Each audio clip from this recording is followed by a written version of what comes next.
bem? Agora eu já não escuto ninguém, já não vejo nada que está escrito. Então, tem que falar comigo. No primeiro momento, né, da nossa disciplina de Físico-Química Experimental, a gente revisou o conteúdo visto em Físico-Química 1, referente ao estudo dos gases, ao estudo da termoquímica, e nem lembro o que foi depois, ao estudo do equilíbrio químico.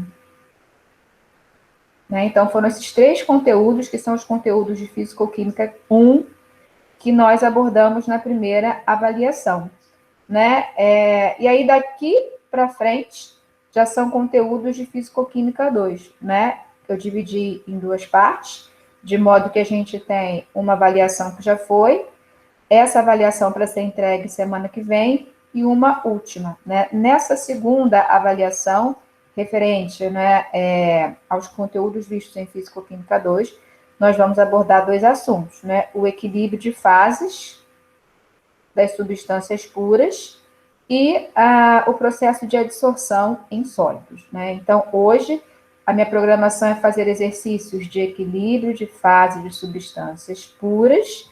Eu botei um B aqui, gente. Substâncias puras. E exercícios de adsorção em sólidos, né? Uma abordagem bem quantitativa, né? Então, aqui, questões que envolvem, né, cálculo de temperatura, de mudança de fase, ou, né, o calor da mudança de fase, ou então a pressão, né, como influencia a temperatura de fusão ou de vaporização, ou seja, uma abordagem quantitativa, da mesma forma que, né, por que eu estou dizendo isso? Porque tem várias formas de abordar isso, né, a gente pode ter o foco numa questão mais qualitativa, numa questão mais fenomenológica, ou numa questão mais quantitativa. Minha abordagem físico-química experimental com vocês, né, é quantitativa, fazer vocês relembrarem os cálculos, as contas, né, referentes a esses assuntos e o tipo de informação que a gente pode estar preocupado, né, ao pensar nesses assuntos. Da mesma maneira que, né, em adsorção em sólidos, né, o foco é trabalhar com os três modelos básicos de adsorção, né, verificando se um conjunto de dados experimentais se ajustam a um modelo ou outro. Né, com qual objetivo? Né? O objetivo disso, né, se aplica mais na cinética química, né, na cinética heterogênea, quando se usam catalisadores sólidos, né, para acelerar reações em fase líquida ou em fase gasosa. Né? Então, a nossa abordagem é quantitativa nos dois casos. Né? Então, nós vamos ver exemplos aqui hoje que levam em consideração, né, esses tipos de cálculos, né, dentre, né, esses dois assuntos. Né? Então, a primeira questão, né, inserida no tema equilíbrio de fases de substâncias puras, é essa daqui, ó. A pressão de vapor de uma substância a 20 graus Celsius é 58 kPa e a sua entalpia de vaporização é 37,2 kJ por mol. Estime a temperatura na qual a pressão de vapor é 66 kPa. Tá? Então, como eu sempre falo, né, como acho que vocês já devem ter percebido, para conseguir resolver problemas de físico-química, né, toda vez que envolve cálculo e alguma equação relativa ao fenômeno, é importante organizar os dados. Né? Então, eu vou organizar. Né? A primeira informação que eu tenho é quando a temperatura é igual a 20 graus Celsius, a pressão de vapor, acho que eu tô fazendo besteira aqui, ó, tô mesmo, depois eu apago, é igual a 58 kPa. Né? Então, essa é a primeira informação que eu tenho. Quando a temperatura é 20 graus Celsius, a pressão de vapor é 58 kPa. Uma outra informação que eu tenho é que o calor de vaporização dessa substância é 32,7 kJ por mol. E aí a pergunta é, né, em que temperatura a pressão de vapor é 66 kPa. Então, aqui, ó, vou até mudar de cor para destacar bem qual é o meu problema. Então, quando a temperatura é X, a pressão de vapor é igual a 66 kPa. E esse é o meu problema. A partir de um dado, né, de temperatura de vaporização, né, porque isso aqui não deixa de ser a temperatura de vaporização, né, quando a temperatura atinge esse valor, a pressão de vapor atinge esse valor, né? E se a pressão ambiente for esse valor, a partir desse momento acontece a vaporização, né? Então, isso não deixa de ser a temperatura de vaporização. Eu posso pensar assim, ou posso pensar conforme está escrito aqui. Quando a temperatura é 20, a pressão de vapor é 58, né? Ou quando a pressão externa é 58, a temperatura de vaporização é 20, né? Então, essa é a minha primeira informação. E a segunda é referente ao calor de vaporização. Como, usando essas duas informações, eu consigo responder a essa pergunta, né? Em que temperatura a pressão de vapor será 66 kPa? Tá? Então, deixa eu excluir isso aqui, porque eu tinha umas equações aqui. Essa resposta vai vir da equação de Clapeyron, né? Se vocês lembram, isso daqui vem quando a gente leva em consideração, né, que no equilíbrio de fases, o potencial químico de uma fase é igual a da outra, né, segundo o desenvolvimento matemático da termodinâmica, né? E aí, se eu quero alterar esse equilíbrio, eu vou alterar ambos os potenciais, né? E aí aparece aquele dmi da fase alfa é igual a dmi da fase beta. A gente substitui as expressões e chega nessa equação aqui, chamada equação de Clapeyron, que relaciona, não é, como a temperatura influencia a pressão correspondente ao equilíbrio de fases. Quais fases? Vai depender da mudança que eu estou avaliando. Nesse caso, né, está dizendo aqui que é pressão de vapor, né? Então, obviamente, a situação envolve o equilíbrio líquido-vapor, né? Equilíbrio entre a fase líquida e a fase vapor correspondente, né? Então, a minha mudança, obviamente, corresponde ao processo de vaporização, né? Então, a minha interpretação aqui é essa: como a temperatura influencia a pressão de vapor no processo de vaporização, né? Então, eu poderia escrever isso aqui, ó, dp vap dt igual a ΔS molar da vaporização, ΔV molar da vaporização. Ou seja, a equação de Clapeyron aplicada ao processo de vaporização. A minha interpretação é essa, ó: a influência da temperatura na pressão de vapor relacionada à variação de entalpia e à variação de volume de vaporização, tá? E aí, né, conforme está lá no material impresso, conforme vocês viram em Físico-Química 2, para quem já viu, já terminou, ou para quem ainda está vendo, né, já deve ter visto esse assunto, essa equação aqui, né, quando as variáveis são separadas, né, quando se substitui o ΔS pela expressão da segunda lei da termodinâmica, né, quando essa equação é integrada, ela chega nesse formato aqui, né, bem mais prático para a gente. A gente encaixa uma temperatura, né, na qual a pressão de vapor seja conhecida, e aí, tendo o calor de vaporização, é possível, em qualquer temperatura, achar a pressão de vapor correspondente. Nesse caso, né, a pergunta é ao contrário: a gente quer saber a temperatura, né, na qual uma certa pressão de vapor é atingida, mas aí não tem problema nenhum. Deixa eu só mudar a cor aqui, né? Nós temos um valor de temperatura associado a uma pressão de vapor, é a primeira informação do problema, e aí nós temos uma pressão de vapor para a qual nós vamos determinar a temperatura, tá? Sendo conhecido o calor de vaporização. Então, não tem nada faltando, né? Temos todas as informações para obter essa temperatura, tá? Então, deixa eu só melhorar o formato da equação, e aí vocês vão resolver ela, né, colocando os números e tudo mais. Né? O que eu posso fazer aqui? Ó, ln de P menos ln de P0 pode virar ln de P sobre P0.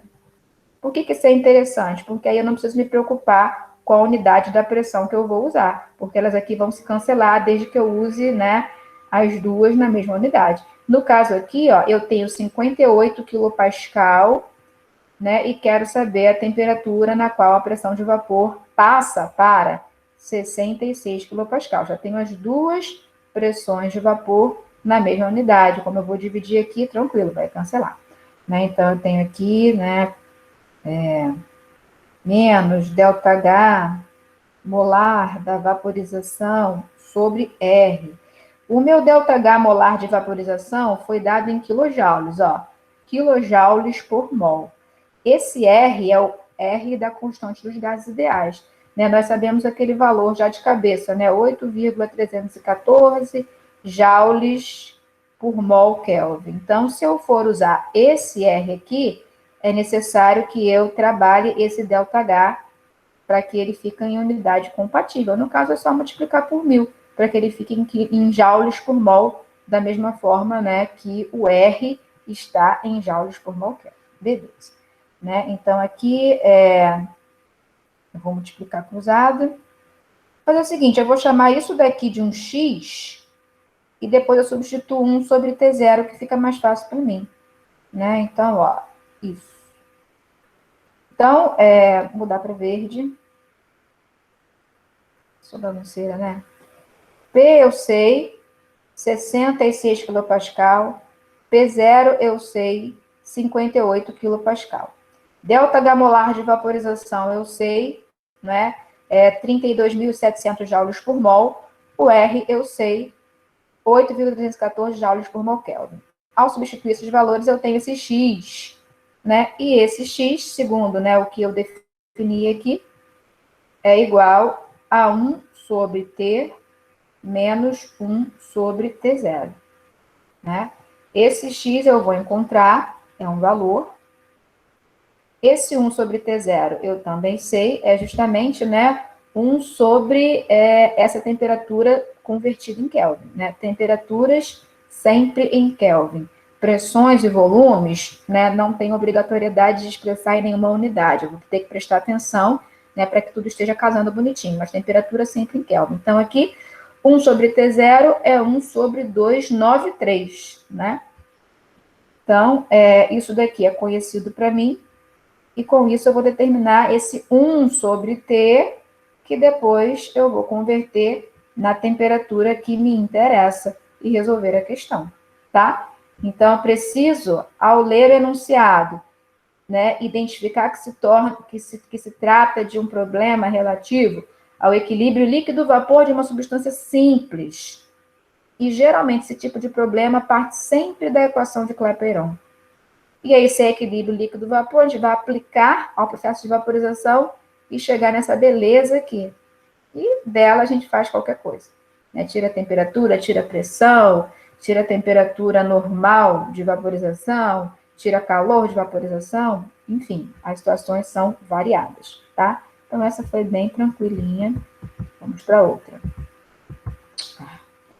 O volume molar de um certo sólido é 142 centímetros cúbicos por mol a 1 atm e 427,15 Kelvin. Volume molar de um certo sólido.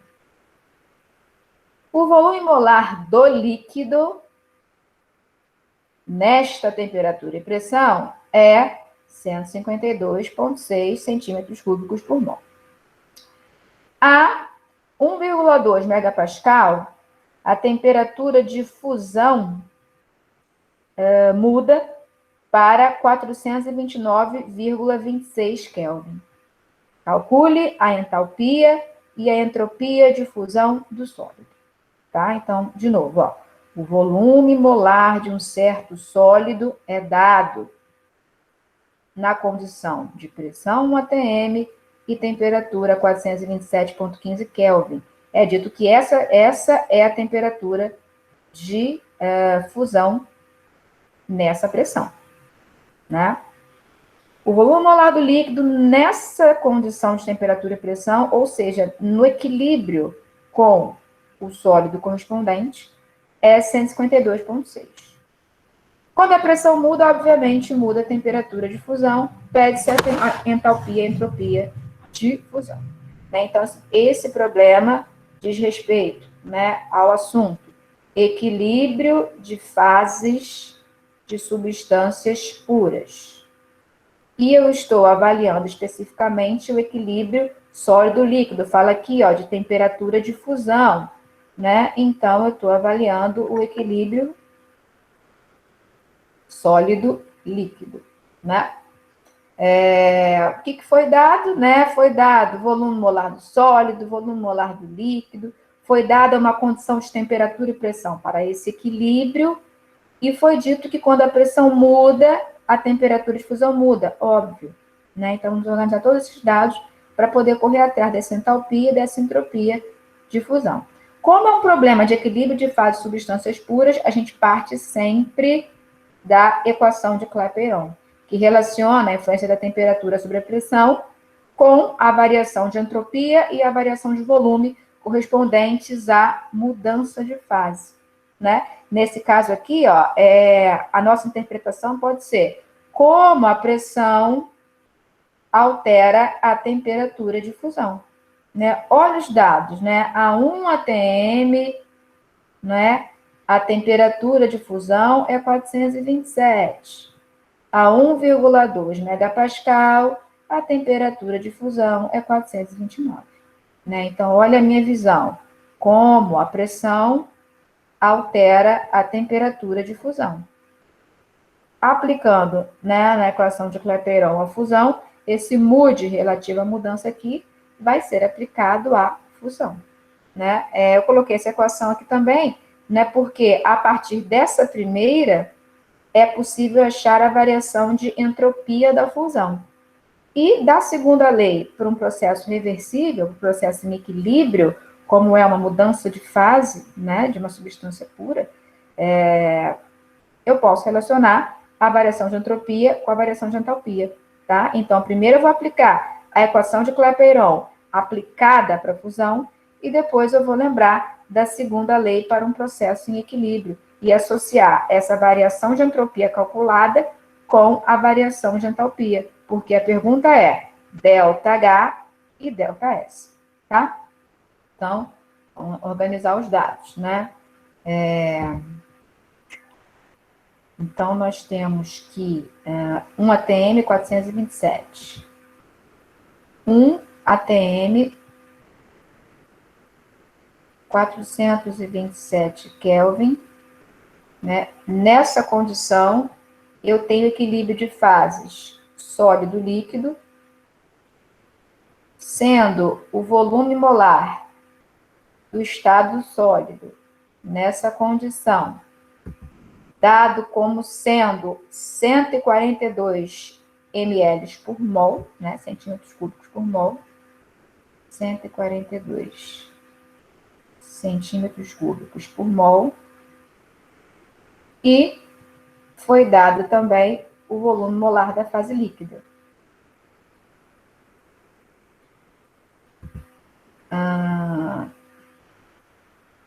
153 centímetros cúbicos por mol. Estou aproximando porque é uma dificuldade de escrever aqui.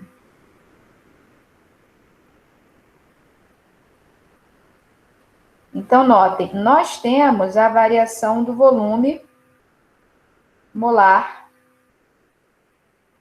relativa à fusão nessa condição aqui. Né? A outra informação que temos é que quando a pressão é 1,2 megapascal, a temperatura é 429. Né? Então, quando 1,2 vezes... Eu vou deixar em megapascal mesmo. A temperatura é 429. Nessa condição, eu tenho uma outra situação, né? Um outro equilíbrio de fusão. Veja que eu representei da mesma forma, né? O que acontece? Claro que o volume do sólido nessa condição é outro e o volume do líquido também, né? Mas não varia muito, né? De forma que a variação do volume relativa à fusão, né, a gente assume como sendo praticamente constante, tá? Isso impacta no quê? Né? Como eu coloquei anteriormente, a gente vai usar a equação de Clapeyron, né, para poder obter ΔS. Né? Então, a equação de Clapeyron é essa daqui. dP dt é igual a ΔS molar sobre ΔV molar. Né? Isso daqui, né, eu posso, já que eu tenho dois valores, né, de pressão e dois valores de temperatura de fusão, né, eu posso simplesmente entender que essa equação de cima pode ser transformada nisso daqui, ó. ΔP, ΔT é igual a ΔS molar sobre ΔV molar.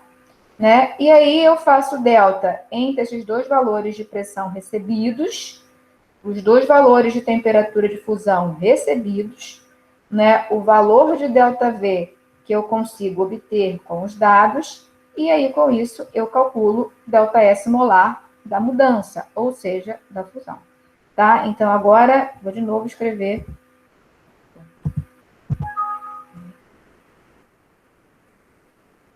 os dados.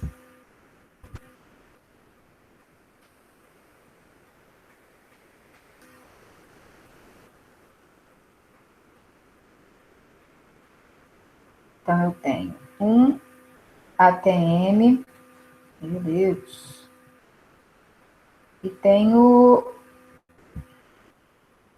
1,2 megapascal. Nossa. Em um ATM, temperatura 427.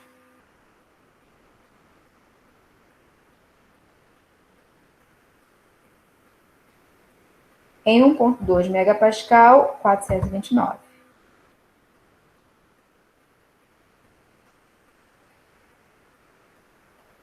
E a variação do volume molar nessa fusão igual ao volume molar do líquido menos o volume molar sólido, valores que eu recebi. Né? Eu posso fazer essa continha aqui, eu vou ter resultado em centímetros cúbicos por mol.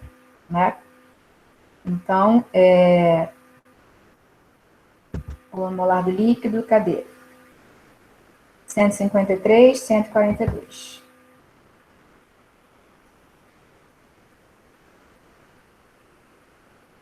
Centímetros cúbicos por mol. Então, essa informação e essa informação. Agora, aplicando na equação de Clapeyron.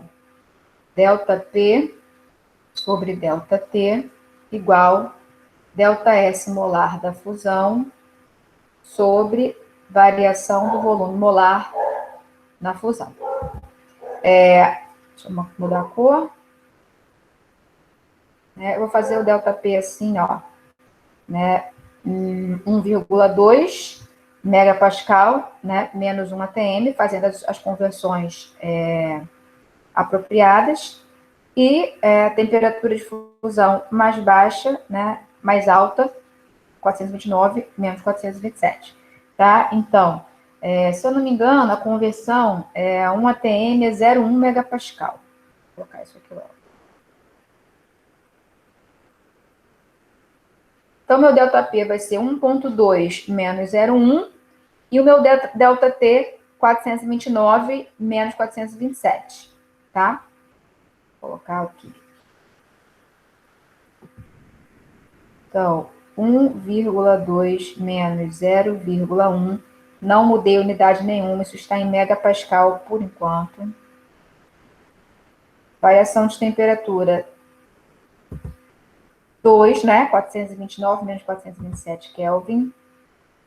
429 menos 427 Kelvin igual ΔS molar da fusão que é o que eu quero. ΔV molar da fusão, 153 menos 142.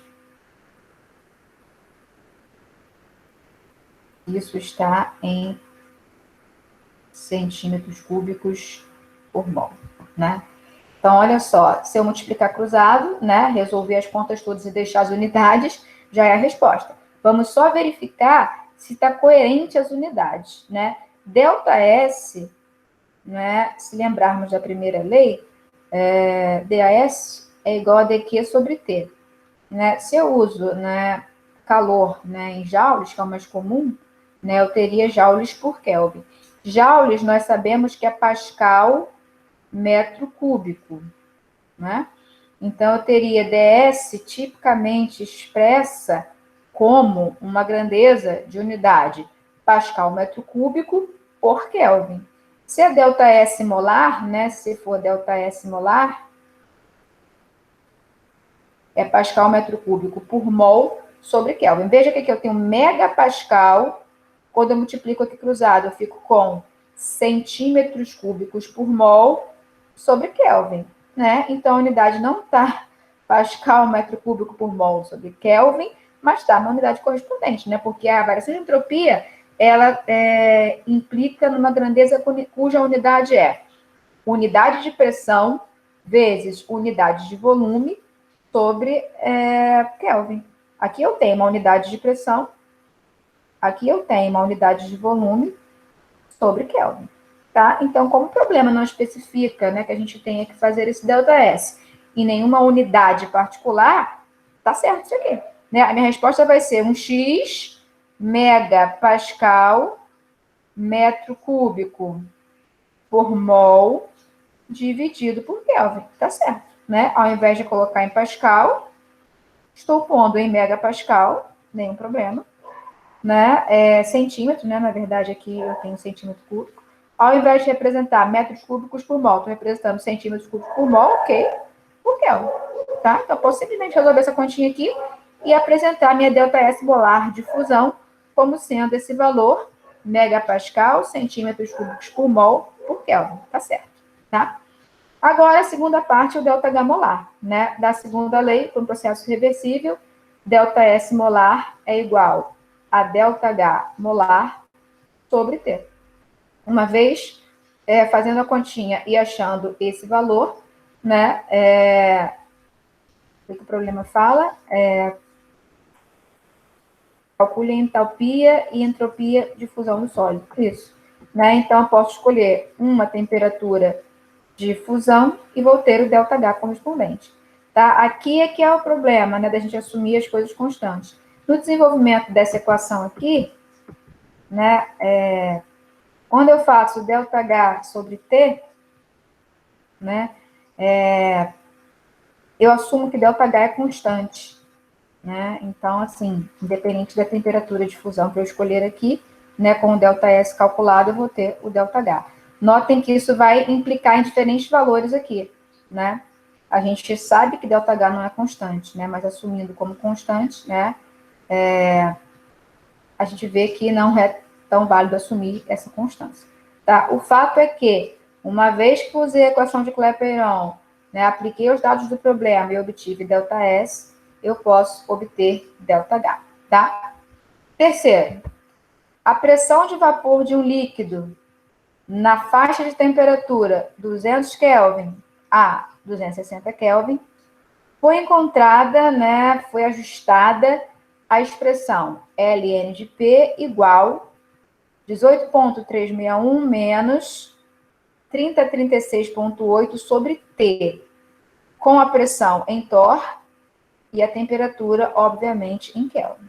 Tá? Então, foi feito um experimento, né, onde a pressão de vapor foi avaliada em função da temperatura no intervalo de 200 a 260 Kelvin. Um conjunto de pontos foi obtido e uma equação de ajuste foi obtida por meio de um software, né? Essa equação de ajuste está aqui, né? Onde os valores de temperatura têm que entrar em Kelvin e os valores de pressão têm que entrar em torr. Ok. Calcule a entalpia de vaporização do líquido. Né? Então, olha só. Dados experimentais de pressão de vapor em função da temperatura, ajustados, né, e gerando uma equação. A partir dessa equação, é possível obter o calor de vaporização, a entalpia de vaporização. Isso porque usando a equação de Clapeyron. Né? Então, um líquido, ou seja, substância pura, pressão de vapor, né? Então, eu estou analisando o equilíbrio físico de uma substância pura, mais especificamente o equilíbrio líquido-vapor. Né? Isso vai partir do quê? Né? Da utilização da equação de Clapeyron, tá? Que é essa daqui.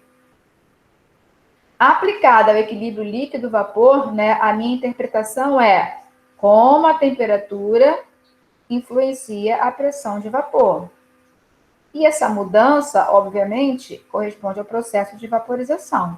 Né? Quando eu substituo lá ΔS igual a ΔH sobre T, né? Quando eu substituo ΔV como volume do vapor menos volume do líquido, né? Assumo o volume do líquido desprezível, assumo o comportamento ideal, né? Desenvolvo a equação, eu chego nessa daqui, né? Conforme está lá no material impresso e vocês já viram em Físico-Química 2.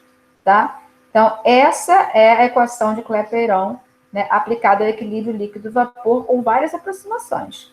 Né? A primeira é assumir o ΔH de vaporização constante, depois é assumir que a variação de volume, né, corresponde praticamente ao volume do vapor, adotar ali um comportamento de gás ideal, ou seja, né, várias aproximações foram feitas, né, daqui para cá. Essa é uma equação de estimativa, uma equação aproximada. Né? Vejam que a equação que eu recebi tem esse formato aqui, ó, ln de P igual a 18,361 menos 3036,8 sobre T. Essa foi a equação recebida. Né? Se eu desenvolver essa daqui que eu estou apontando agora e compará-la termo a termo com a que eu recebi, eu consigo identificar de boa o calor de vaporização. Tá? Então, vamos desenvolver essa, né, para poder fazer analogia com a de baixo. Tá? Então, deixa eu apagar tudo que é melhor para mim.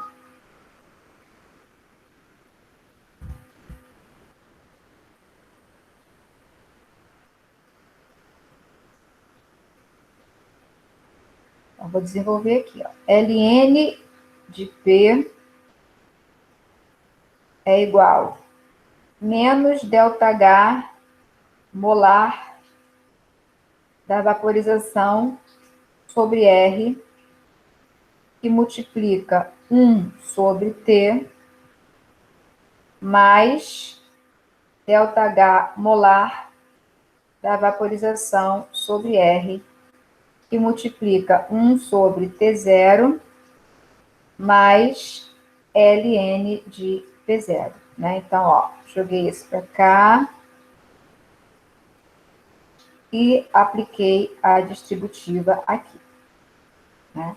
Vejam que, assumindo o calor de vaporização constante, R sendo uma constante, esse T0 sendo uma temperatura conhecida para a qual eu tenha P0.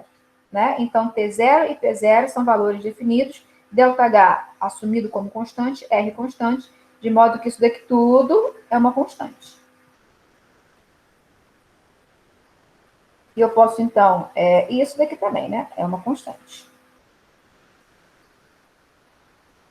Constante 2, constante 1. Né? Então, eu posso escrever ln de P igual constante 1 menos constante 2, que multiplica 1 sobre T. E aí, olhando para essa daqui, ó, vou botar um amarelinho.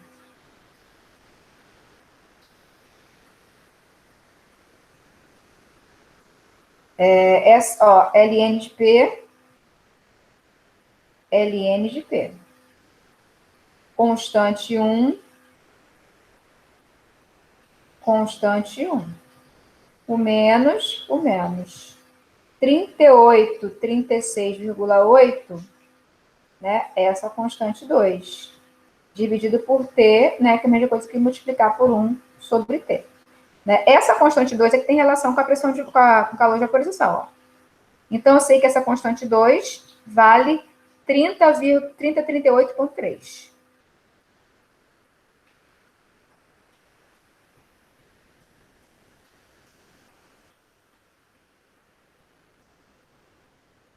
Constante 2 é igual a 36,8.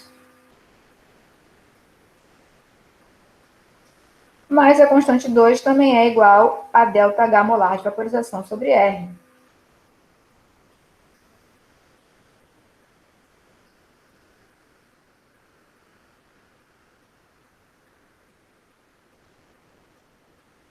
Né? Então, de acordo com a unidade do R, né, que eu vou trabalhar aqui, eu vou ter a unidade do ΔH molar de vaporização. Né? Então, pegando o R e multiplicando por esse valor, eu vou ter ΔH molar da vaporização. Tá? Então, vejam, uma equação de ajuste comparada, né, porque o problema fala que isso aqui é uma equação de ajuste, comparada a uma equação que vem do desenvolvimento da equação de Clapeyron. Tá? Então, é possível também obter o calor de vaporização por meio desse tipo de dado. Né? Foi o que o experimento fez. Né? Várias pressões influenciando a temperatura de vaporização. Ou eu poderia pensar ao contrário, várias temperaturas influenciando a pressão de vapor.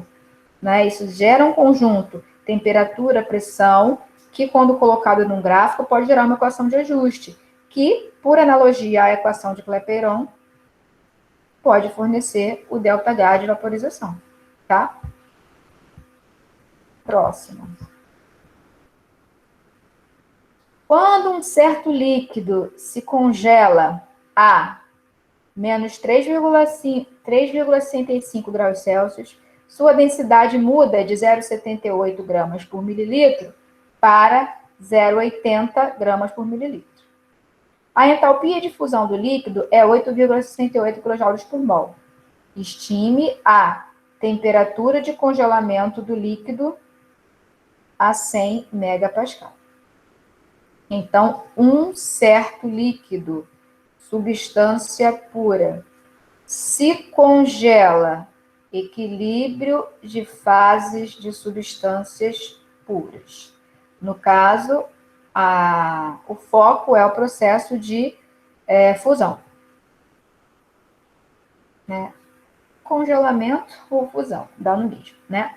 Então, quando um certo líquido se congela, né, ou então funde, nessa temperatura, sua densidade muda de tal para tal. A entalpia de fusão foi dada, estime a temperatura de congelamento a 100 megapascal. Então, vamos trabalhar com a equação de Clapeyron, né? Se a substância pura, equilíbrio de fase de substâncias puras, processo de fusão, eu vou trabalhar com a equação de Clapeyron aplicada ao processo de fusão. Deixa eu ver se eu coloquei aqui. Botei, né? Então, está aqui a equação de Clapeyron, dP dt igual a ΔS sobre ΔV, né? Valores molares relativos à transformação, à mudança de fase em questão, né? Nesse caso aqui, ó, a influência, eu vou avaliar a influência da pressão sobre a temperatura. Veja, aqui estime a temperatura de congelamento a 100 megapascal, né? Então,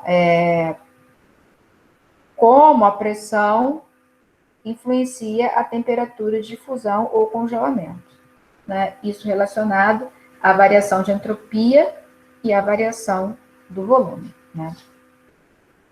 Então, essa equação aqui, quando aplicada ao processo de fusão, ou seja, né, eu vou colocar aqui no lugar do mood de mudança, fusão, né, ΔS da fusão, ΔV da fusão, né?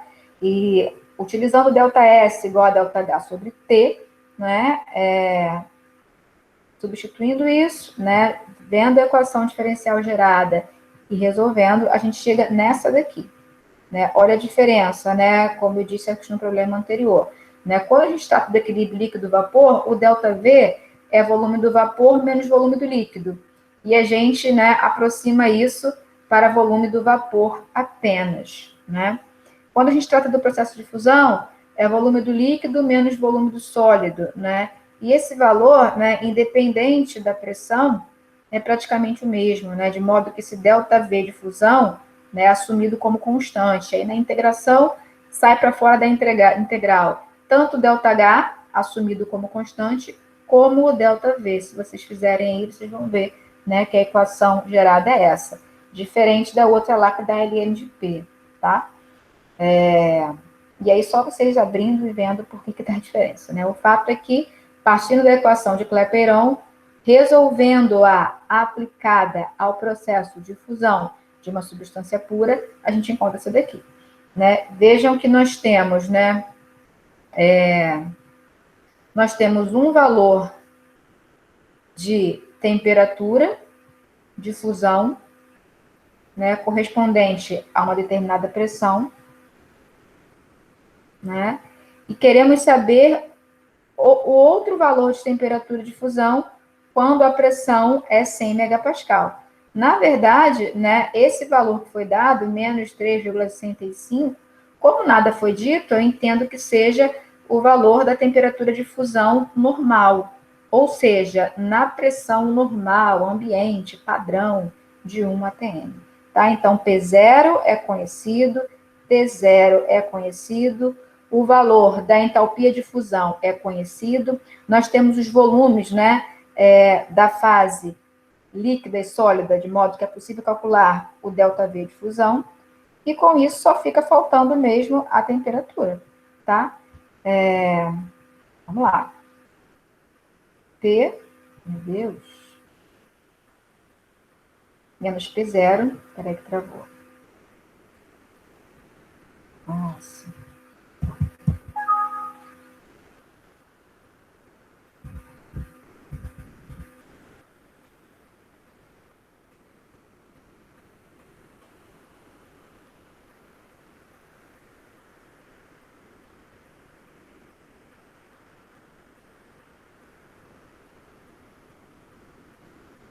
Eu posso fazer, isso aqui para mim facilitar, vou botar ln de T sobre T0.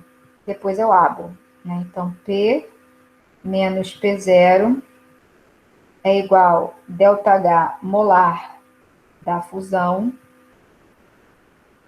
sobre a variação do volume molar da fusão ln de T sobre T0. E isso daqui eu vou chamar de um X, me facilita, tá? Então, X é igual P menos P0, que divide esse ΔH e ΔV. Aí. X é igual P menos P0 dividido por ΔH molar da fusão sobre ΔV molar da fusão. Esse P é o 100 megapascal, né? 1 atm é 0,1 megapascal, se eu não me engano. Isso mesmo. Então, esse P é o 100 megapascal. O P0 é a pressão padrão, 1 atm, que corresponde a 0,1 megapascal. Esse ΔH molar de fusão foi dado, né, 8.680 joules por mol.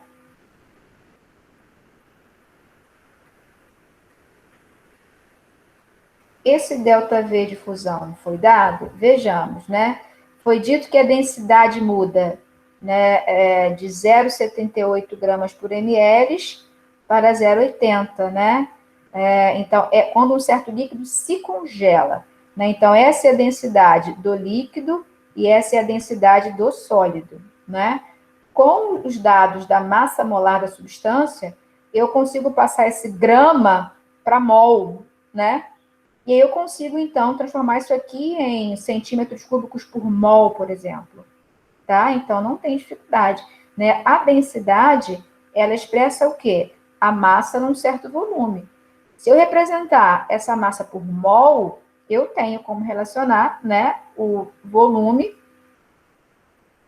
a uma quantidade em mols. Né? Então, as densidades eu consigo converter para volume molar, né? Centímetros cúbicos por mol, por exemplo. Tá? Então, aqui é um valor X, vocês vão fazer. Na verdade, esse problema tem que dar a massa molar. Né? Ele não dá. Quando um certo líquido se congela, nessa temperatura, sua densidade muda disso para isso. A entalpia de fusão é dada, estime a temperatura de congelamento a 100 megapascal.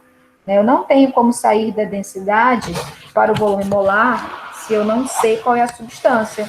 Né? Não tenho como converter essas massas para mol, só se eu sei qual é a substância. Com a substância conhecida, eu tenho a massa molar, e eu consigo sair de centímetros cúbicos por grama para centímetros cúbicos por mol, tá? Então, beleza. Né? Então, aqui, colocando esses números todos, né, vamos ver aqui as unidades. Deixa eu sair de X para não confundir Y aqui. Já tem um X ali. Né? Então, esse X vai ser um número alfa em megapascal. E esse denominador aqui está com o quê? Joules por centímetro cúbico, né? Joules por mol sobre centímetros cúbicos por mol. Isso aqui está em joules por centímetros cúbicos.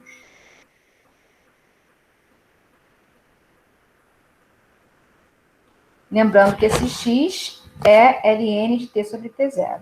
Né? Então, Pascal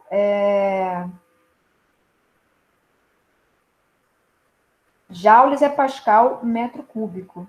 Né? Então, tá ok. Deixa eu abrir mais um pouco. X é igual a alfa. Nós estamos com alfa em megapascal. E o denominador está em joules por centímetros cúbicos.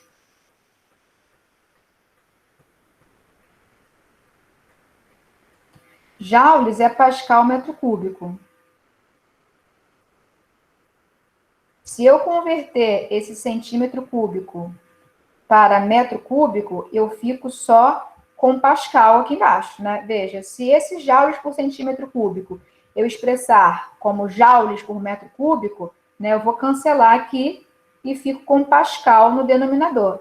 Da mesma forma, se o numerador eu converter para Pascal, né, fica Pascal, Pascal, cancela e tá certo, porque esse X não pode ter unidade, já que é ln de T sobre T0. Tá? Então, essa avaliação das unidades é sempre importante fazer. Ou a gente converte tudo no início para a mesma unidade, e aí não se preocupa, ou deixa como está e depois vai convertendo no final. Tá?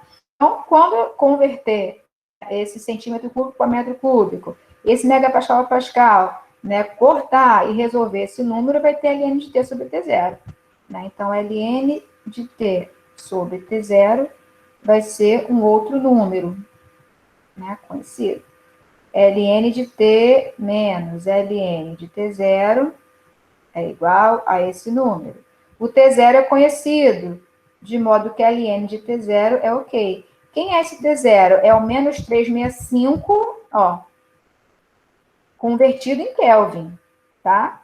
Não posso trabalhar com temperatura absoluta em qualquer unidade, necessariamente em Kelvin, tá? Então, esse T0 é conhecido ln também, de modo que ln de T vai ser conhecido para mim. Como é que eu chego na T? Né?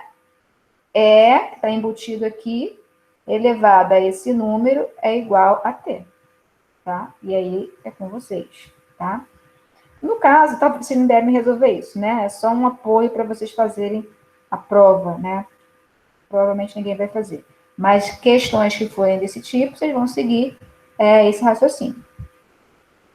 E a 4.8 é exatamente uma questão relativa ao experimento. A pressão de vapor do ácido nítrico varia com a temperatura da seguinte forma. Em 1, 2, 3, 4, 5, 6, 7, 8. Em 8 temperaturas, a pressão de vapor foi medida. Como é que a professora ela fez? Né? Ela fez ao contrário. Variou a pressão e observou a temperatura de vaporização. Dá no mesmo, tá? O fato é que nessa questão nós temos um conjunto de 8 pontos de temperatura com 8 pontos de pressão. Pede-se a temperatura normal de vaporização, ou seja, a temperatura de vaporização quando a pressão é a pressão padrão, que corresponde a 1 atm ou 0,1 megapascal, né? Ou 100 quilopascal, no caso aqui, ó, tá em quilopascal, tá? Então, com esses dados, pede-se a temperatura normal de vaporização e a entalpia de vaporização. Exatamente a situação do experimento. Então, vamos organizar. Né? Para cada temperatura, em graus Celsius, a princípio, o respectivo valor de pressão de vapor em quilopascal. Tá? Já vou converter para a gente ficar com os valores certinhos, né? Agora eu vou ter que usar o Excel. Só vou organizar aqui mais ou menos. São quantos dados? 8. 1, 2, 3, 4, 5, 6, 7, 8. Precisar de uma tabela, a princípio, com 9 linhas e 2 colunas. Vamos para o Excel. Né, o que acontece? Esse conjunto de dados aqui, como se trata de uma substância pura, eu vou encaixar lá na equação de Clapeyron. dP/dt igual a ΔS molar sobre ΔV molar. Como vocês já viram, como a gente já viu, isso daqui desenvolvido leva naquela equação ln de P menos ln de P0 é igual menos ΔH sobre R, que multiplica 1 sobre T menos 1 sobre T0. Né? E eu desenvolvendo essa equação, colocando ela numa forma linear, que é o que me importa, vai dar para calcular a temperatura, o calor de vaporização. Né? Com o calor de vaporização calculado, eu tenho uma equação pronta para colocar qualquer temperatura e calcular a pressão correspondente.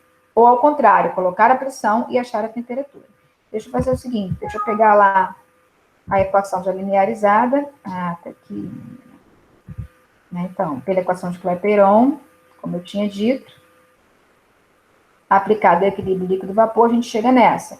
E a gente tem que linearizar. Toda vez que eu tenho uma equação, né, e preciso trabalhar com essa equação em um conjunto de pontos experimentais, eu não posso usar apenas um ponto, tem que usar todos os pontos.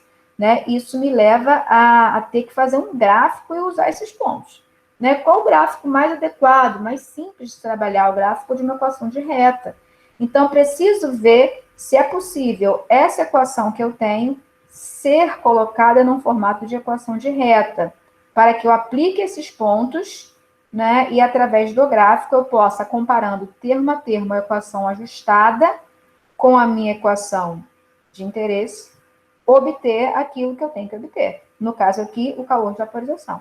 Né? Então, vamos simplesmente modificar o formato dessa equação para que ela se transforme numa equação de reta. Eu já tinha feito isso antes.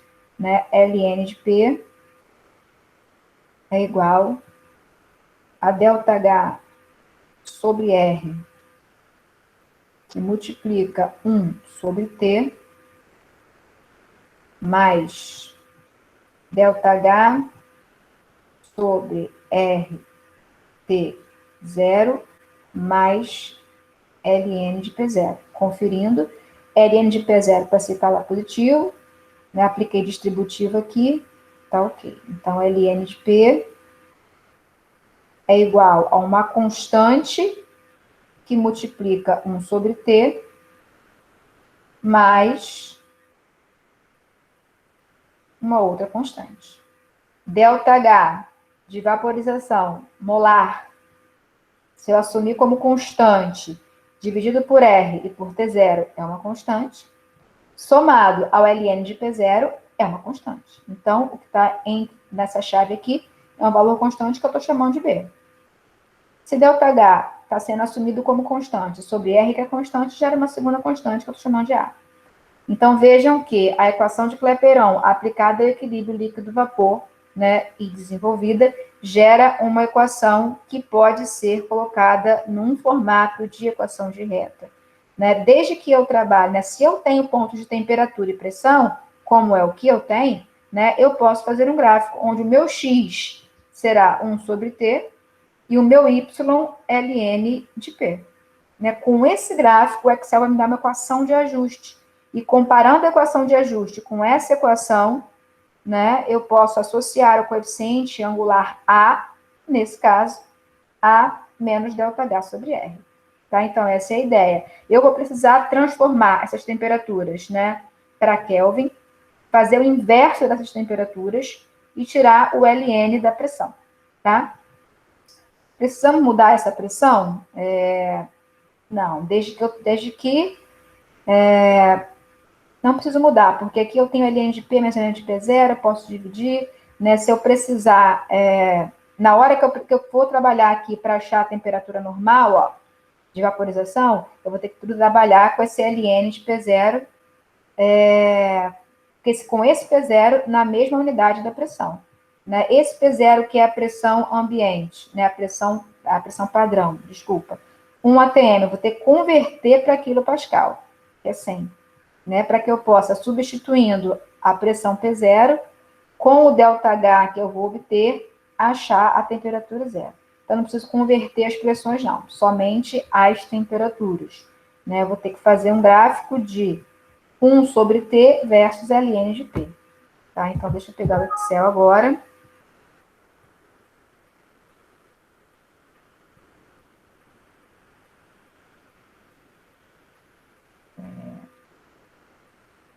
Consegui fazer as duas coisas. Ixi. Acho que consigo. Tá. Então, eu tenho a princípio, né? Temperatura em Celsius. Em 0, 20, 40, 50, 70, 80, 90 e 100. Tenho a pressão de vapor em quilopascal.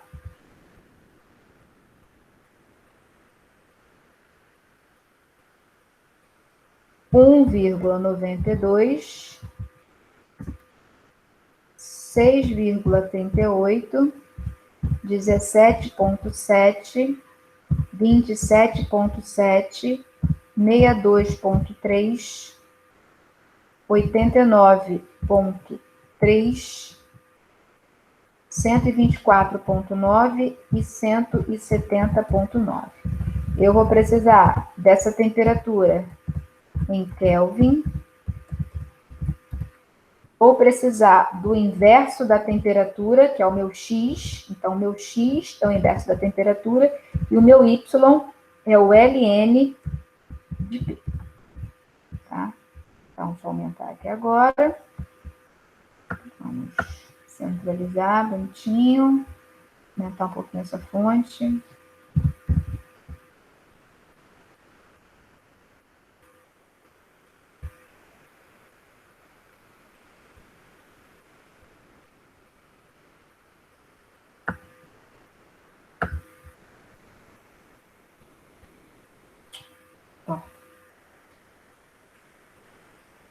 A temperatura em Kelvin é isso, mais 273. Vamos arrastar. Beleza. Inverso da temperatura, 1 sobre esse valor. Vamos arrastar. Ln de P é igual a Ln, abre parênteses, desse valor. Vamos arrastar. Agora, o meu gráfico. Inserir, dispersão, não ligo pontos, não traço nada. Esses são dados experimentais que têm os seus erros. Eu não tenho que ligar o ponto, eu tenho que depois puxar uma linha de tendência. Isso o programa faz para mim. Então, dispersão está aqui. Vamos colocar direitinho com o título. Selecionar dados. Adicionar. qual o nome, né? Então, vou colocar aqui, ln de P versus 1 sobre T. O valor do X, né? 1 sobre T. Ou não, desculpa, que é o valor. O valor de X está aqui, ó. 1 sobre T. O valor de Y está aqui. ln de P. Ok. Ok. Ele traçou isso aqui, eu quero que seja sem ligar nada. Então, assim, ó, só os pontinhos. Ok. Isso aqui é desnecessário. O título aqui é 1 sobre T. E aqui, ln de P. Essa escala, vejam, eu posso partir do 0,025, que é o suficiente, valor mínimo. Formatar eixo, mínimo 0,0025. Isso, já está o suficiente. Aqui eu posso terminar também no, acho que o 0,027, deixa eu ver. Não, deixa assim que tá bom. Correu o risco de comer o ponto, não. 0,037, o máximo, acho que é o suficiente. Beleza. Né? Feito isso, né? O que é isso daqui? É justamente esse gráfico aqui, ó. Né? Eu tenho, né, no X 1 sobre T e no Y ln de P. Se eu fizer uma equação de ajuste, né, o valor na frente do X corresponde a esse A, que por analogia com a equação de cima aqui, ó, corresponde a menos ΔH sobre R, tá? Então, eu vou me preocupar com isso. Né? A equação de ajuste vai me dar também, ó, um valor mais um valorzinho. Esse valorzinho eu posso associar a isso daqui. Para que eu determine, a partir do ΔH e do R e do T0, a temperatura normal de vaporização, que é a segunda pergunta do problema, tá? Então, tá ótimo. Agora aqui me resta pedir a equação de ajuste. Clico com o primeiro botão da esquerda, agora com o direito, e peço adicionar linha de tendência. Veja, né? Ele já entende aqui que eu quero a melhor linha passando o mais próximo possível, pegando o melhor possível todos os pontos. Aqui eu tenho a opção, ó, exponencial? Claro que não, né? Logarítmica? Não. É polinomial? Né? Não. É linear, porque o meu ajuste, né, é de uma equação linear. O que eu posso pedir também, né, é exibir a equação do gráfico, né, para que eu possa saber quem é o A, quem é o B, e exibir o R quadrado para saber a correlação. Fechei. Né? Olha que legal. Né, eu tenho aqui 99,9% de correlação, os dados estão bons, estão se ajustando, essa equação de Clapeyron aplicada ao equilíbrio líquido vapor. E o que eu tenho? Deixa eu aumentar um pouquinho.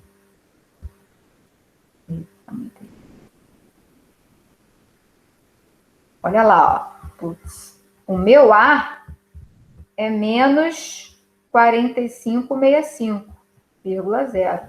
Pelo jeito ali tem uma vírgula, né? Deve ser vírgula zero. E o meu B, 17,42. Então, menos 45,65 é o A. Vou voltar para cá.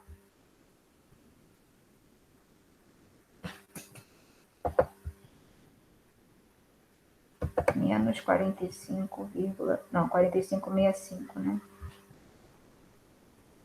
Então, esse valor A,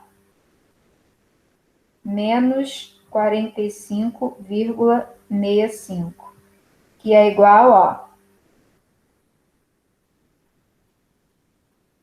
menos ΔH sobre R, né? Então, veja, dependendo da unidade desse R, eu terei a unidade de ΔH. O mais normal é trabalhar com 8,314 joules por mol Kelvin, tá? Para que eu tenha o ΔH em joules por mol, tá? Vamos ver, né? Feito isso, vamos ver se eu não tenho que trabalhar esses joules, né? Porque joules é pascal metro cúbico, e aqui eu tô com 1 quilopascal. Deixa eu ver. Não importa não, porque aqui é aquilo que eu falei, o ln, que é a equação de partida, já acabou, né? P sobre P0. Enfim, né? Deu para ver? Né? Com a equação x versus y, achei o coeficiente angular, associei a minha equação e obtenho o valor que eu quero de H, tá? E para determinar a temperatura normal de vaporização, vou ter que olhar para o B agora. Vamos olhar para o B. O B, 1742.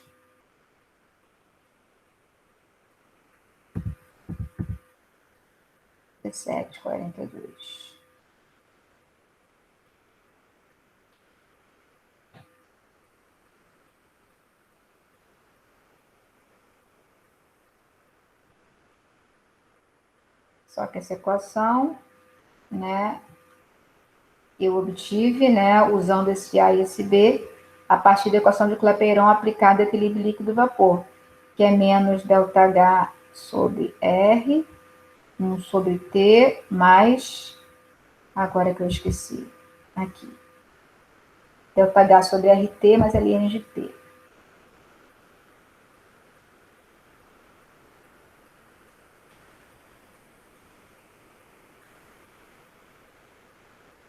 Então, ó, esse valor é o D. Então, ΔH sobre RT0 mais ln de P0 é igual a 17,42, né? Esse aqui eu já obtive, o R eu conheço, o P0 eu tenho que passar para quilopascal, no caso, 1 atm 100 quilopascal, né? O que eu posso fazer para me facilitar? Eu chamo esse aqui de X, por exemplo. Então, X é igual a 17,42 menos ln de P0, né? Vou achar o X inicialmente, que é igual a ΔH sobre RT0, então, obtém a temperatura normal de vaporização, tá? Então, não tem dificuldade, né? Para não ter dúvida ou algum erro, né? Pode-se passar todas as unidades, né? Converter, né? Temperatura em Kelvin, pressão para Pascal bonitinho, né? Por quê? Porque o R é joules por mol Kelvin, né? Joules é Pascal metro cúbico. Então, né? Passa as pressões para Pascal, temperatura em Kelvin, faz o gráfico direitinho e depois faz essa analogia para achar o calor de vaporização e a temperatura normal de vaporização, tá? Então, esse é o desfecho daquele experimento. Passemos agora para a absorção. A tabela abaixo apresenta o volume de metano, volume medido nas CNTP, adsorvido em 1 grama de carvão ativo em função da pressão do gás. Não deu a temperatura, né? Numa dada temperatura. Experimento de adsorção, né? Sempre com uma massa fixa de dissolvente e uma temperatura fixa também. O processo de adsorção segue o modelo proposto por Fraude. Determine as constantes exotérmicas de adsorção, tá? Então, ó, como é que é o sistema, né? Eu tenho aqui, né? Quantos pontos foram? 4, né? Foram 4 pontos.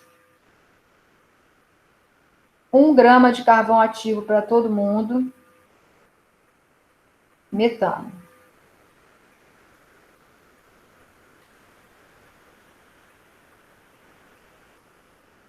Obviamente, né, com a possibilidade de medir a pressão do gás. Todo mundo na mesma temperatura. No primeiro caso, não é, o processo ocorreu, né, essa pressão inicialmente tem um valor, né, e ela vai mudando até que para.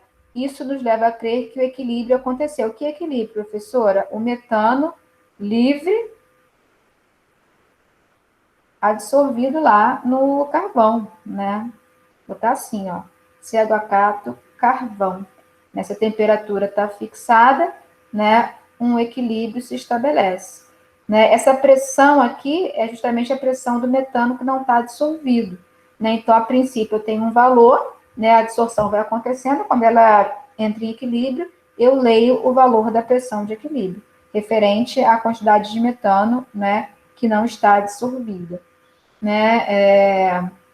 E aí é dito, né, que eu tenho uma pressão de equilíbrio 1, uma pressão 2, uma pressão 3, uma pressão 4, e em cada um dos casos tem uma quantidade de metano que foi absorvida, né? Essa quantidade de metano foi medida, foi apresentada como um volume, né? Só que é dito que esse volume foi calculado em condições normais de temperatura e pressão. Ou seja, esse volume está associado, né, à temperatura de 0 graus Celsius, que corresponde a 273 Kelvin, e a pressão de uma atmosfera. Então, se eu pego cada um dos volumes, né, e usando a equação dos gases ideais, né, relaciono com a temperatura e com a pressão, eu tenho o número de mols, que pode ser convertido em massa. Por que eu estou falando isso? Porque a questão é sobre, né, a questão fala da isoterma de Frauenberg, que expressa aqui, né, a massa dissolvida em função da pressão, né? Então, vou pegar os volumes apresentados, passar para a massa, e para mol, para massa, e depois trabalhar com essa equação aqui. Deixa eu apagar tudo isso.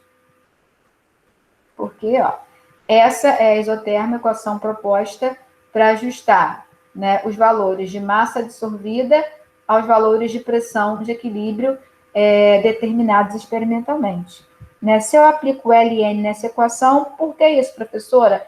Para que eu obtenha os parâmetros 1 sobre n e k, uma vez que eu tenho um conjunto de dados experimentais, eu vou ter que passar por um método gráfico, né? Um método gráfico implica em você plotar alguma coisa contra outra, né? E a forma mais fácil de fazer isso é assumindo um comportamento linear, né? Ou decrescente ou crescente, vai depender aí do que está sendo avaliado.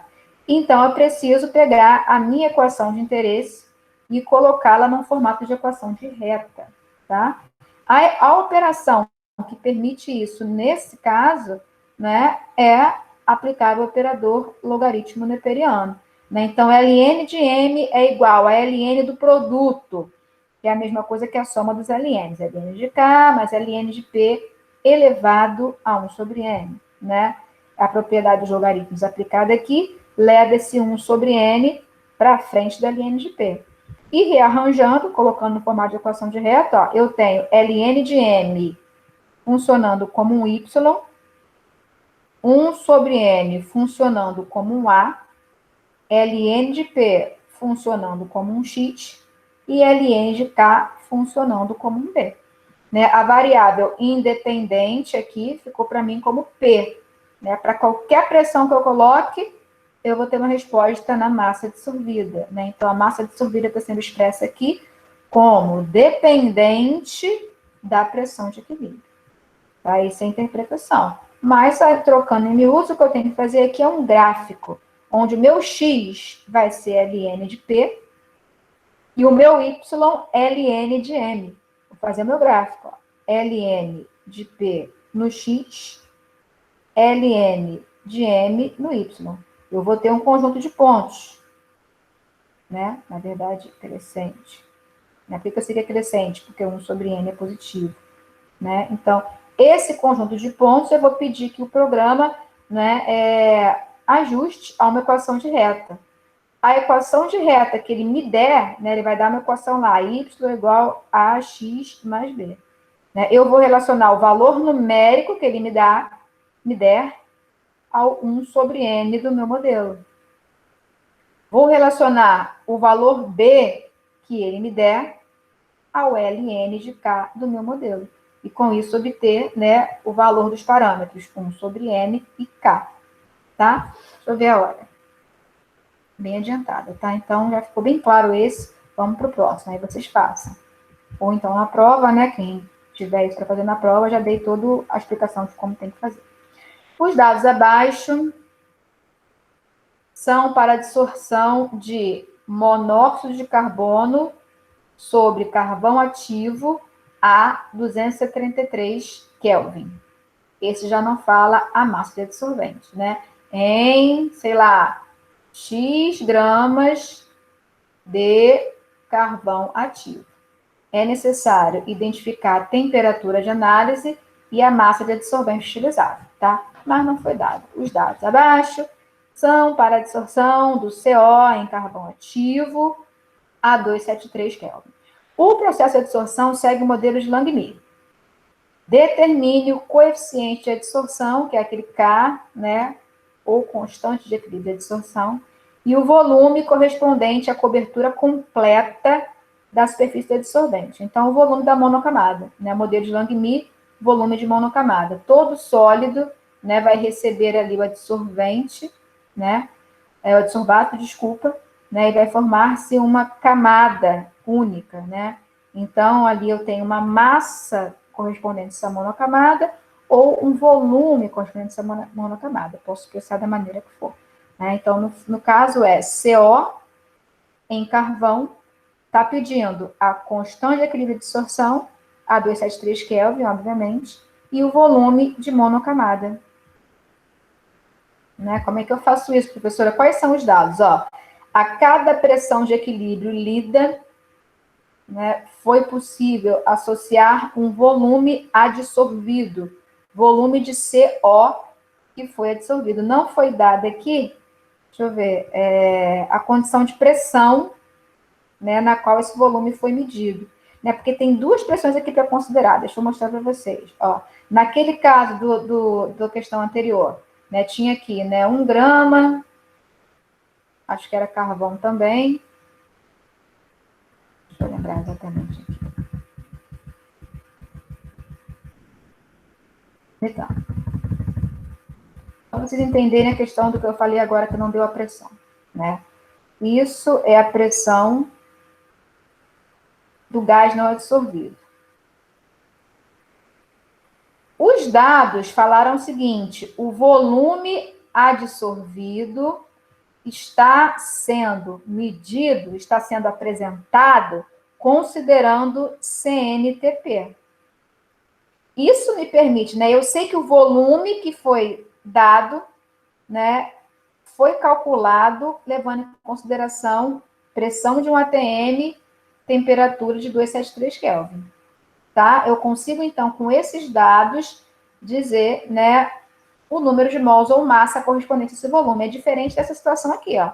Aqui não foi dado isso. Aqui foi dado que a cada pressão de equilíbrio lida, eu tenho um volume absorvido, mas não foi falado em que condição esse volume foi medido. Né? Uma coisa é a pressão de equilíbrio que o gás atinge quando o processo de adsorção entra em equilíbrio. Outra coisa é a pressão na qual o volume absorvido foi calculado. A pressão de equilíbrio não tem nada a ver com a pressão na qual o volume absorvido foi medido ou está sendo apresentado. A pressão de equilíbrio é a pressão de equilíbrio, tá? Não é a pressão na qual o volume absorvido, né, está sendo apresentado. Tá? Nesse caso aqui, eu não recebi dados que me permitam passar esse volume absorvido para uma massa. Não recebi. Essa pressão de equilíbrio foi como eu fiz o desenho. Putz, espera aí.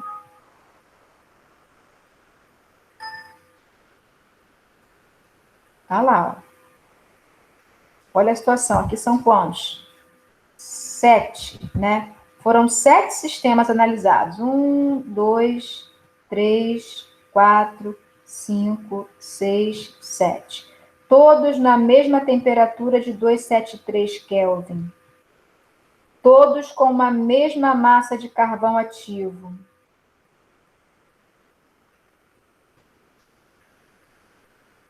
Todos receberam CO.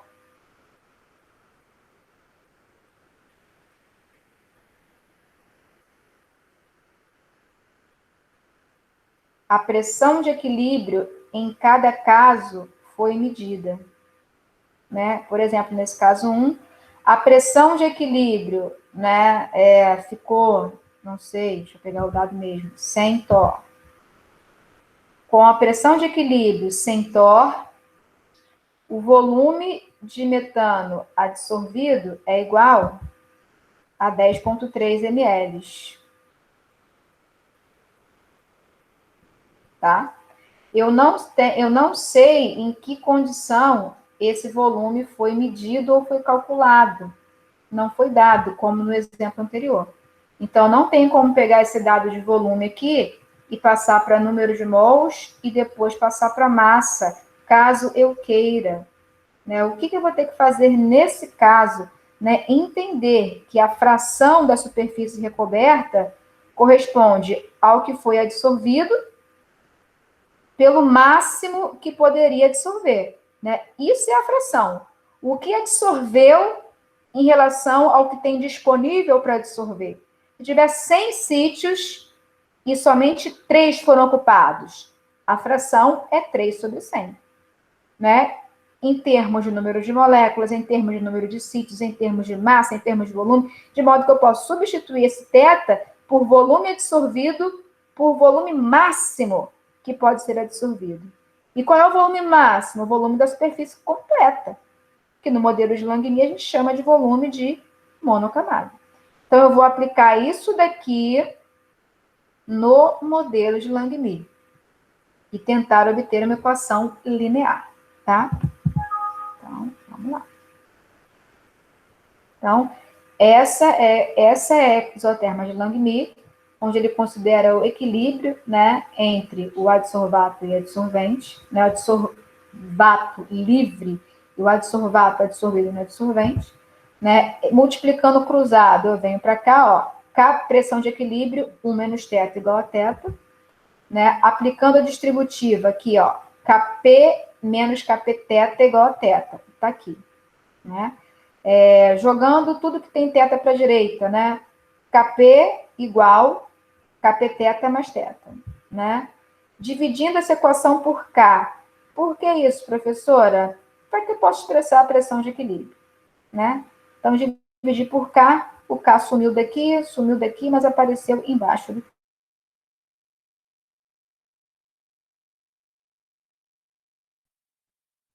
θ. Cadê, meu Deus, o ponteiro? Isso. Peraí, pronto. Entendendo que esse θ, que é a fração da superfície recoberta, pode ser expresso como volume absorvido sobre o volume máximo que poderia ser absorvido, né? Ou seja, o volume da monocamada, eu passei daqui para cá, né? E aí, resolvendo essa divisão de frações aqui, né? E esse produto, eu tenho a pressão de equilíbrio, igual a pressão de equilíbrio, volume de serviço, volume da monocamada, mas repete a primeira e multiplica pelo inverso da segunda, passou para cá, né? Daqui para cá, o que eu fiz? Né? Se eu quero uma equação linear, né, eu tenho que ter, né, algo do tipo AX mais B. Então, tem que ter um valor constante aparecendo em algum momento aí. Se eu olho para esse termo aqui, né, o K é constante e o volume da monocamada também. Então, eu vou dividir por volume absorvido para que esse termo vire a minha constante B. Né? Veja, a pressão de equilíbrio sobre o volume absorvido é igual, né, esse aqui ele cancela, fica apenas pressão de equilíbrio sobre o volume de monocamada, mais cortou 1 sobre o volume de monocamada K. Né? E essa equação, né, arrumada, né, no formato AX mais B, está aqui. Ó. Veja, eu tenho a pressão de equilíbrio, né, o volume absorvido, como uma função da pressão de equilíbrio. A pressão de equilíbrio está funcionando como uma variável independente. Eu ajusto a pressão de equilíbrio, eu controlo a pressão. Né? Isso vai favorecer, isso vai permitir a adsorção de um certo volume de adsorvato. Tá? Então, veja, variável independente X, pressão de equilíbrio. Olha aqui, ó, constante na frente, inverso da monocamada. Após o AX, constante. Tá aqui, tá? E o valor dependente está aqui, ó, o volume absorvido.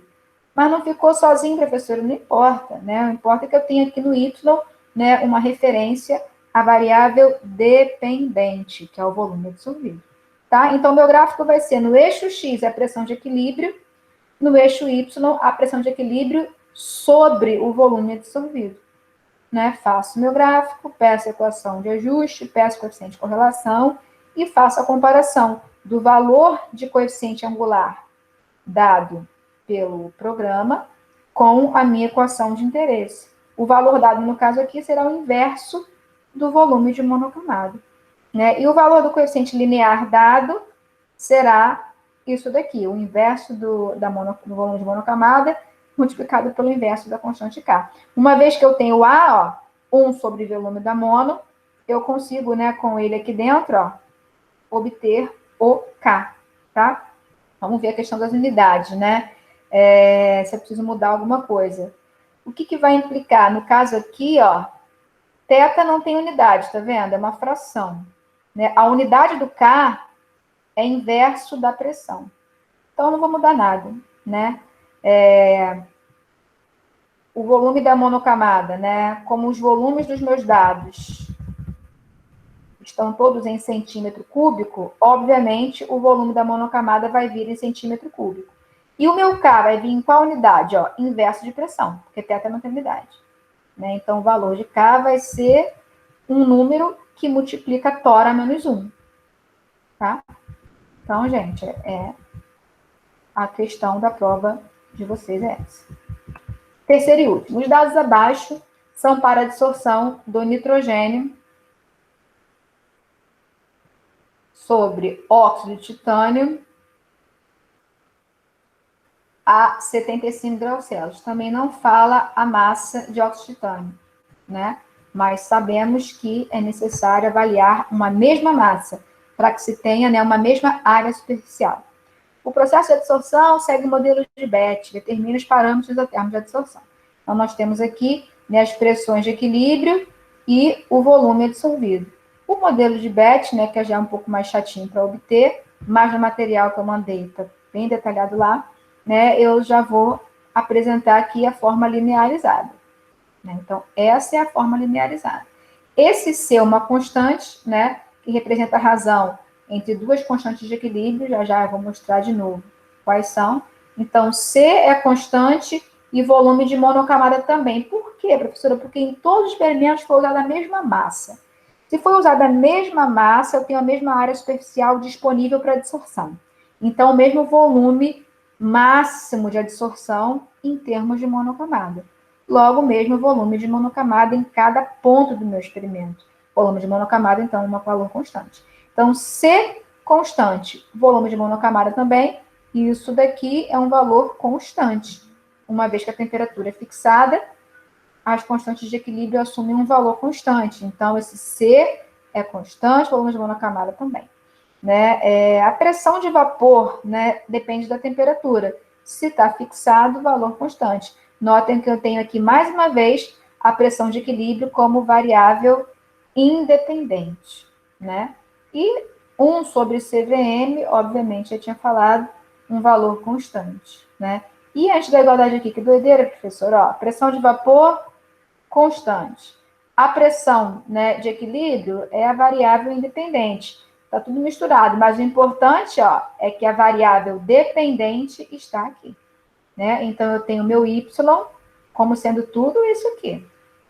O meu X como sendo isso daqui, né? Quando eu fizer o meu gráfico de Y versus X, né? Pedir a equação de ajuste, pedir o coeficiente de correlação, né? Eu vou poder associar, né, com a minha equação de ajuste o valor do coeficiente angular e o valor do coeficiente linear, né? Esse daqui vai dar logo de cara 1 sobre CVM. Você joga aqui, ó, ele, e determina o C, né? O C, né, é constante porque é K1 sobre K. Vamos só relembrar. Aí vai ficar tudo.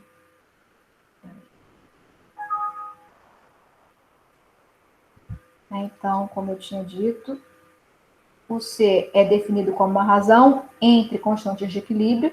Se a temperatura está fixa, cada constante está fixa e o C é fixo, né? Quem é esse K1? Né? A constante de equilíbrio relativa à formação da primeira camada de adsorção, né? E essa K, né, no modelo de Bethe, tem a formação de mais camadas, né? Modelo de multicamadas. Essa K diz respeito, né, à segunda camada, que, segundo o modelo dele, né, é a liquefação, né? Como se formasse um filmezinho líquido por cima da superfície do sólido.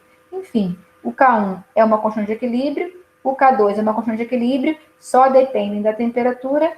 Com a temperatura fixada, o C é constante, né? Então, isso é constante e isso também, né? Quando eu faço o gráfico, eu posso pegar logo esse B, ó, e jogar aqui para obter o C, que é um dos parâmetros. Depois que eu obtenho o C, eu venho com ele para cá e obtenho o V de monocamada, que é o segundo parâmetro. Tá? Então, não tem dificuldade. Tem que botar na cabeça. Em qualquer matéria, se eu tenho pontos experimentais, eu não posso trabalhar com um dado apenas. Eu preciso trabalhar com todos os pontos experimentais.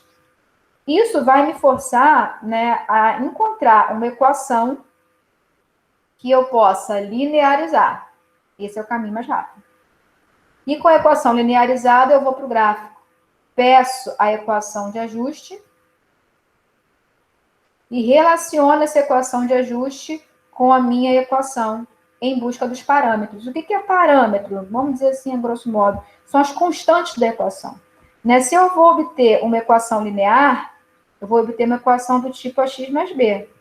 As constantes, no caso, são a e b, que vão estar relacionadas, né, a informações do meu problema físico. A ΔH, não é?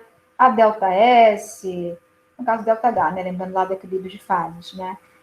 Ao volume de monocamada, ao 1 sobre N de Frauenberg, ou seja, é simples esse procedimento.